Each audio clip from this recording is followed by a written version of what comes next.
বান্দা তুমি গুনাহ করে ফেলেছো, না আল্লাহর রহমত থেকে নৈরাশ হয়ে যাও না। বান্দা তুমি গুনাহ করে ফেলেছো, আমি আল্লাহর রহমতের দরজা খোলা। বান্দা তুমি গুনাহ করে ফেলেছো, আমি আল্লাহর রহমতের দরজা বন্ধ করে দেই নাই। বান্দা তুই আমারে ডাক, উদউনি আস্তাজিব লাকুম। বান্দা তুই আমারে ডাকবি, আমি তোর ডাকের সাড়া দিয়া দিব। ফাযকুরুনি আযকুরুকুম ওয়াশকুরুলি ওয়ালা তাকফুরুন। বান্দা তুই আমারে স্মরণ কর, আমি আল্লাহ তোরে স্মরণ করব। বান্দা তুই যতই গুনাহ করিস না কেন, আমি আল্লাহর রহমতের দরজা খোলা। বান্দা তুই গুনাহ কাতার মুখ নিয়ে আমি আল্লাহর একবার ডাকবি, আল্লাহ। একবারে ডাক দে, বলো না আল্লাহ। একবারে ডাকো আল্লাহ। আমার আল্লাহ ডাক দে বলে, বান্দা তুই আমারে যখনই ডাকলি আমি আল্লাহ তোর ডাকের সাড়া না দিয়া পারলাম না। বান্দা তুই আমারে ডাকবি আর আমি আল্লাহ তোর ডাকের সাড়া দিয়া দিব। কলিজার টুকরা যুবক রে, এই কারণে আল্লাহকে কখনোই মহাব্বত ছাড়বো না, আল্লাহর ভালোবাসা ছাড়বো না। আমার আল্লাহ ডাক দে বলে, বান্দা রে, এক নম্বরে বান্দা আমার দরবারে ঈমান আনো। দ্বিতীয় নম্বর বান্দা আমারে মহব্বত করো, আমারে ভালোবাসো, আমার মহব্বত করো। কারণ আমারে যদি তুমি মহব্বত করতে পারো, আমার ভালোবাসা নিয়ে যাইতে পারো, ওই অন্ধকার কবরে তোমার সঙ্গী কেউ হবে না। ছেলে তোমার সঙ্গে যাবে না, মেয়ে তোমার সঙ্গে যাবে না, ভাই তোমার সঙ্গে যাবে না, বন্ধু তোমার সঙ্গে যাবে না, স্ত্রী তোমার সঙ্গে যাবে না, স্বামী তোমার সঙ্গে যাবে না। এ কলিজার টুকরা যুবক, এ মুরব্বী বাবাজিরা রে, এ নড়াইলের পর্দার অন্তরালের মাগো, কেউ আমার সঙ্গে যাবে না। পাড়াইয়া পাড়াইয়া অন্ধকার খবরে দিয়ে আসবে, 2 দিন 3 দিন কানবে, আমাকে আপনাকে বলিয়া যাইবে।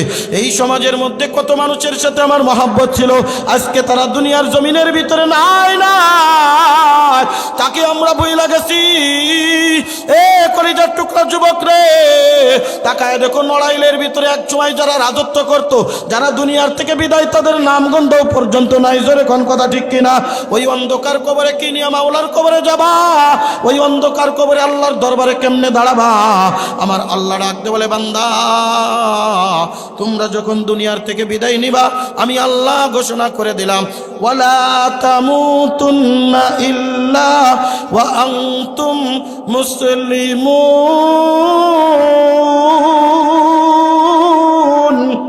ঠিক মতো নামাজ পড়তে পারি না, ঠিক মতো আল্লাহর ইবাদত করতে পারি না, আল্লাহর সাথে সম্পর্ক তৈরি করতে পারি না রে বাজান। ওই অন্ধকার কবরে যদি ধরা খাইয়া যাও, ওই অন্ধকার কবরে বাঁচানোর মতো কেউ থাকবে না। ওই অন্ধকার কবরে আমাকে আপনাকে একাই থাকা লাগবে। ওই অন্ধকার কবরে এমন একটা জায়গা রে বাজান, এ নড়াইলের যুবক, এ কলিজার টুকরা বাবাজিরা রে, এই দুনিয়ায় কত মানুষ আমার সঙ্গী আছে, অন্ধকার কবরে আমার আপনার সঙ্গী কেউ থাকবে না। আপনজন আত্মীয় স্বজন পাড়ায়া পাড়া কবর দিয়ে চলে আসবে। একটাবার চক্ষুটা বন্ধ করে দেখো, আমার আপনার বয়সী কত যুবক অন্ধকার কবরে, আমার আপনার বয়সী কত মানুষ অন্ধকার কবরে শুইয়া আছে। আমরা একসাথে ছোট্টকালে খেলাধুলা করেছিলাম, একসাথে চলাফেরা করেছিলাম, আজকে তারা দুনিয়ার জমিনের মধ্যে নাই। এ বাজান চক্ষুটা বন্ধ করে দেখো, ছোট্টকালে কত জনের সাথে একসাথে খেলাধুলা করেছিলাম, আজকে তারা দুনিয়ার জমিনের মধ্যে নাই। কত মানুষ রাত্রে ঘুমাইয়া সকালবেলায় উঠতে পারে না রে যুবক, কত মানুষ রাত্রে ঘুমাইয়া সকালবেলায় উঠতে পারে নাই। এই কারণে আমি একটা কথা প্রায় বলে থাকি রে বাজান, রাত্রে ঘুমাইয়া সকালে উঠতে পারলে আগামীকাল, আর যদি উঠতে না পারি তাহলে পরকাল। জোরে কোন কথা ঠিক কিনা? আজ মরলে কাল 2 দিন। এ কলিজার টুকরা যুবক রে, কি নিয়া মাওলার কবরে যাবা, কি নিয়া মাওলার কবরে যাবা? আমার খুতবার ভিতরে তেলাওয়াতকৃত আয়াত আমার আল্লাহ পাক রব্বুল আলামিন ডাকতে বলে, দুনিয়ার মানুষ শুনো শুনো, এই মাওলার কবরে আসাই লাগবে। বান্দা তুমি যতই কিছু করো না কেন, মরণ থেকে যতই পালাও, পালানোর পথ খুঁজে পাবে না। মরণ তোমার লইবে গিরিরে যুবক। এ কলিজার টুকরা মুরব্বী বাবাজিরা রে, এ পর্দার অন্তরালে রে মাগো, এই চিরকাল এই দুনিয়ার জমিনে যখন আসছি, একদিন না একদিন আমাকে দুনিয়ার থেকে বিদায় নিয়ে যাওয়া লাগবে। কেউ চিরকাল থাকতে পারবো না। কোটিপতিও দুনিয়ার থেকে যাবে, ভ্যান চালকও দুনিয়ার থেকে যাবে, পুরুষও দুনিয়ার থেকে যাবে, মহিলাও দুনিয়ার থেকে যাবে। কতক্ষণ ঠিক কি ঠিক না? এমন কি আছে যে আমার বয়স হয়নি? এরকম কেউ বলতে পারবেন? এই হায়াতের কোনো গ্যারান্টি নাই, নিঃশ্বাসের কোনো বিশ্বাস নাই। এই দুনিয়া হলো একটা প্রবাস জিন্দেগি। মিসাল দেওয়া যায়, একটা প্রবাস জিন্দেগি হলো এই দুনিয়া। কারণ বলেন তো, প্রবাস জিন্দেগিতে মানুষ চিরকাল থাকে নাকি 2-4-5 বছরের একটা মেয়াদ নিয়ে থাকে? আমি একটা কথা প্রায় বলি, আমার বাবা যান, প্রবাস জিন্দেগির একটা মেয়াদ আছে। আপনি 5 বছরের একটা ভিসা করে সৌদি গেলেন, লন্ডন আমেরিকায় গেলেন, আপনি যদি সরকার বিরোধী অকারেন্স না করেন, তাহলে 5 বছরের মধ্যে ওই সরকার আপনাকে আপনার দেশে পাঠাইতে পারবে না। আপনি যদি ব্ল্যাক লিস্টে না যান, আপনি যদি রেড কালার এনে চলে না যান, আপনাকে সেখান থেকে ফেরত পাঠাবে না। কিন্তু এই দুনিয়ার জিন্দেগি কতদিন আমি আপনি বাঁচবো, আমার আপনার কোনো খবর নাই। কথা বলেন ঠিক কি ঠিক না? দুনিয়া হলো দুনিয়া উমাজরাতুল আখিরা। দুনিয়া হলো আখিরাতের ক্ষেত। দুনিয়াতে যেভাবে চলবা, আখিরাতে তুমি সেইভাবে সেই ফলই পাবা। দুনিয়ার জমিনে যেইভাবে তোমার অবস্থান, আখিরাতের জমিনে তোমার দুনিয়ার জমিনটা বিশেষ করবে। আখিরাতের জমিনটা তোমার ভালো যাবে না খারাপ যাবে? আখিরাতের জমিনে জান্নাত পাবা নাকি জাহান্নাম? কলিজার টুকরা যুবক রে, মুরব্বী বাবা জিরা রে, পর্দার অন্তরালের মাগো, আমার আল্লাহ পাক রব্বুল আলামিন ডাক দে বলে, বান্দা এই দুনিয়ার জমিনে যখন আসছো, এই দুনিয়ার জমিনে তুমি যখন মৃত্যুবরণ করবা, আল্লাহ ডাক দে বলেন, ইয়া আইয়ুহাল্লাযীনা আমানুত্তাকুল্লাহা হাক্কা তুকাতি ওয়া লা তামুতুন্না ইল্লা ওয়া আনতুম মুসলিমুন।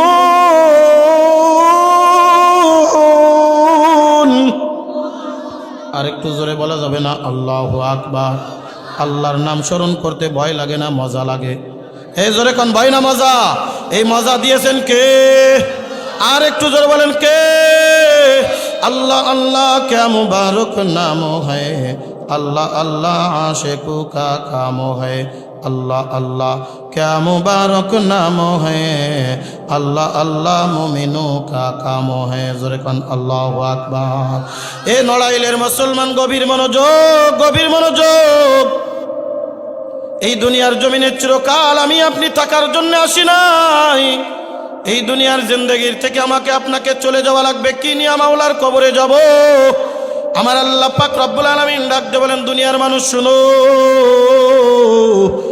1 নম্বরে বান্দা তুমি আমার দরবারে ইমানদার হয়ে যাও। 2 নম্বরে বান্দা তুমি তাকওয়াধারী বান্দা হও। ইয়া আইয়ুহাল্লাযীনা আমানুত্তাকুল্লাহ হাক্কা তুকাতিহি। আমি আল্লাহকে ভয় করো, আমি আল্লাহরে মহব্বত করো, আমি আল্লাহর ভালোবাসা পয়দা করো, আমি আল্লাহর মহব্বত দিলের ভিতরে পয়দা করে নাও, আমি আল্লাহর মহব্বত দিলের ভিতরে পয়দা করো, আমি আল্লাহর ভালোবাসা দিলের ভিতরে পয়দা করো। দুনিয়ার কোনো মানুষের মহব্বত নয়, দুনিয়ার মানুষের মহব্বত ধোঁকা ধোঁকা ধোঁকা। কতক্ষণ ঠিক কিনা? এই মহব্বতের ভিতরে স্বার্থ আছে, আল্লাহর মহব্বতের ভিতরে কোনো স্বার্থ নাই। জোরে কোন কথা ঠিক কি ঠিক না? মানুষ অনেকেই বলে, দুনিয়াতে যদি কেউ নিঃস্বার্থ ভালোবাসে মা বাবা, আমি বলি এটাও অনেকটা ধোঁকার কথা। এক মায়ের 5 সন্তান, এক সন্তানের টাকা আছে আর এক সন্তানের টাকা নাই। এক সন্তান ভালো খাইতে দিতে পারে আর এক সন্তান ভালো খাইতে দিতে পারে না। বলেন তো ওই মা বাবা কোন সন্তানকে বেশি ভালোবাসে?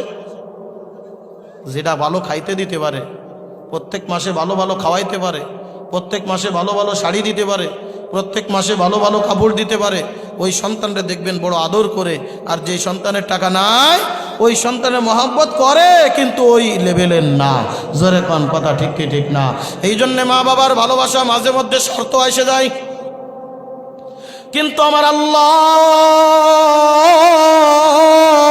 আল্লাহু আকবার, আমার আল্লাহর মহব্বতের ভিতরে কোনো স্বার্থ নাই, স্বার্থ নাই।